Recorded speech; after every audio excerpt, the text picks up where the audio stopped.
Houston Rockets are breaking the NBA with a lineup that shouldn't work in 2025. While the rest of the league is hunting 5-out spacing and switching everything, Houston is out there overpowering teams with 2 traditional bigs on the floor at the same time, all the while playing the tallest lineup in NBA history. So today I'll be breaking down this double big experiment that turned into a cheat code after Kevin Durant joined Houston. With an offensive rating of 124.8, they are currently the highest scoring team in the league, and you might say, well, no surprise, they got KD now. But it really speaks volumes about the unique offensive style they've developed under head coach Udoka. It's something we've seen during last year's playoffs. He's been using a lineup with 2 centers, Alperen Sengun and Steven Adams, sharing the floor. And instead of killing their spacing, it's been destroying defenses. Udoka basically went full opposite of the small ball, and these big ball lineups are built on size and strength. At the 4, you got Sengun, who's arguably one of the strongest players in the NBA when it comes to physicality. On post-ups, he's even more unstoppable this season, as very few bigs can really stand their ground. He's also one of the toughest guys to box out now, fighting for boards relentlessly. I guess he's got that raw farmer strength that's reminiscent of Nikola Jokic in a way. But it's the combination of that plus his quickness, footwork, and skill that makes him one of the most dangerous players in the league offensively.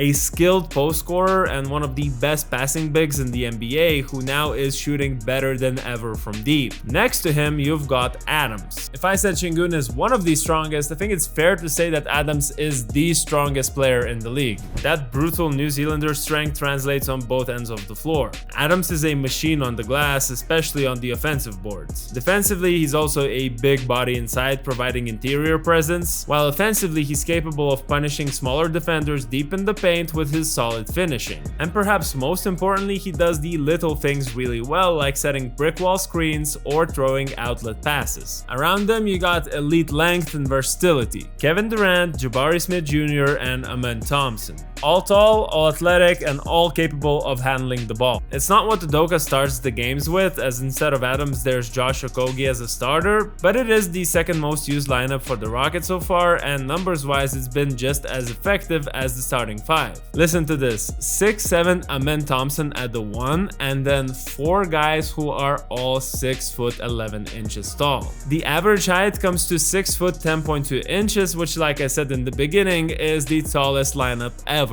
On paper, that's way too much size for today's NBA, but in reality, it's been a nightmare to defend. Opponents simply can't match their physicality. They crash the boards like crazy, they slow the game down, and it seems like they win every battle in the paint. It's a lineup that breaks almost all the rules of modern basketball, and yet it's working better than almost every offense in the league. I mean, the numbers are completely ridiculous. With Alperen Sengun and Steven Adams on the floor together, Houston is putting up 132.5 points per 100 possessions. The craziest stat of all is the offensive rebounding. This lineup is grabbing 47.4% of its own misses, nearly half. I mean, why would you need perfect spacing if you're getting a second chance on every other possession anyways? Unsurprisingly, the Rockets also lead the entire NBA in total and offensive rebounds per game. And Steven Adams is the anchor of all that. His minutes jumped from around 14 last season to over 21 this year because he finally has the perfect environment. Elite scorers around him and an improved Sengun, who's now a perfect post hub. But the real key to this whole experiment is Kevin Durant. Without KD, this double big lineup wouldn't work nearly as well. He's the one piece that makes that spacing, or the lack of traditional spacing, actually work. Durant allows Adams to spend more time on the floor because the team doesn't need the 5-man to stretch the floor. KD finds his points at will, and with Sengun creating from the post, the Rockets can comfortably play a 3-2 spacing system on a frequent basis. That means 3 guys on the perimeter, one of them being Amen Thompson, who's not much of a shooter, and then Sengun-Adams duo inside. It only further highlights why KD is regarded as the best scorer of all time. The individual talent playing on ISO in the perimeter or the high post is so high, he needs very little space. With him on the floor, you don't need 5 shooters because you've got a 7-footer who can rise up and score over anyone with inches of room. Defenses can't help off him, they can't leave him, and they definitely can't send soft double teams. He also takes enormous defensive attention off Sengun. For example, last last year, teams loaded the paint on every post-up. But this year, if you overload the strong side, KD gets an automatic mid-range jumper or a clean isolation. Because of that, Sengun's playmaking is just exploding right now.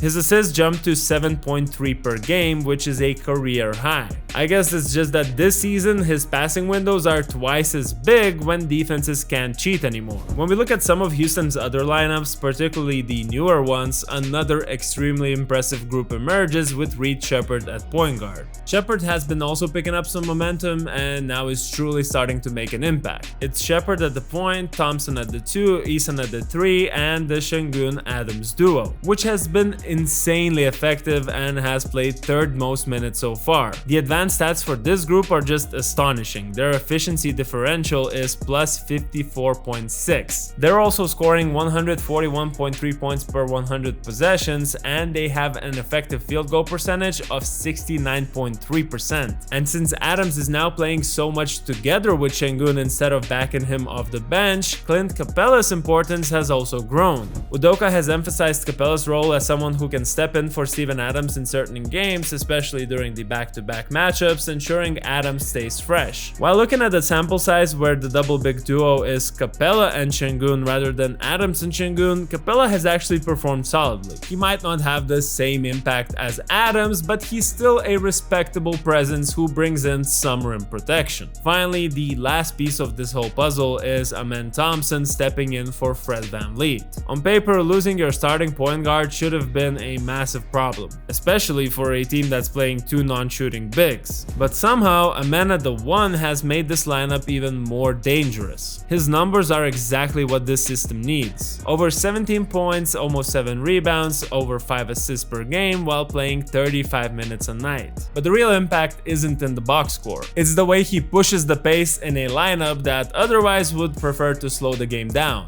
Amen is basically a turbo button in transition. With all that size on the floor, he's constantly creating early offense before defenses can load up on Sengun or Durant. And because he's a 6'7" point guard, he's always a mismatch. Smaller guards can't contest him going downhill, and bigger defenders can't keep up with his speed. That forces defenses to collapse, which creates all those cuts, dump-offs, and extra passing lanes for Sengun. At the end of the day, Houston is proving that you can dominate going the complete opposite direction than the rest of the league. Ime Udoka and the Rockets have brought back the old-school double big concept, and it's winning them games in modern basketball. Slower pace, the fewest threes in the league, and somehow the best offense in the NBA. Maybe more teams will try to copy it, or maybe it only works because Houston has the perfect personnel. Either way, it's been one of the most unique and effective strategies in the league right now, and it's been incredible to watch. But I want to know what you guys think. Is this double big lineup actually sustainable, or will teams eventually figure it out? Drop your thoughts in the comments below. Also, if you enjoyed this video, make sure to like it, and as always, subscribe for more NBA takes through an overseas lens.